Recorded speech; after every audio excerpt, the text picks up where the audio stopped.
Panawagan sa nawala ng drone dito sa Sukat Lakefront, Muntinlupa. Nakita ko na yung drone mo, pare. Ang gagawin mo lang, papunta ka na dito sa Marpore. So, ikwento mo sa akin kung saan ka nagpalipad. Kasi ang may-ari ito, nakausap ko, nagkwento siya kung saan siya nagpalipad. Para pag may pumunta ito mag-claim nito, i-evaluate ko kung kwento niya pareho ba sa kwento nung kwento sa may-ari nito na naghanap dito sa lugar nito. So kung ang kwento mo ay malayo doon sa kwento niya, hindi ito sa iyo. Ang isa sa proof na sa iyo to, yung remote. Siyempre di ko alam kung baka may ibang remote na nabili nito, universal remote para mapaganahin ito. Basta ang importante yung kwento, pa ikwento mo saan ka nagpalipad.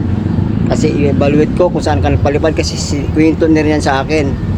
So pag na-evaluate ko na ikaw talaga yan, confirm na sa'yo talaga to, ibigay ko to sa'yo. Gumagana ba to pare oh? Oo. Binulcharge ko. Meron lang siyang damage.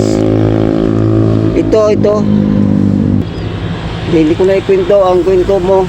Para baka ang kwento ko gagayahin sa mag-claim nito. Mapapaniwala pa niya ako. Kaya kunin mo na ito dito pare. Dalhin mo yung remote mo. Hindi naman din magagamit dito eh. Nawala kasi yung contact mo dito na iniwan mo sa guard. Kaya gawa nila ako ng video para sa'yo.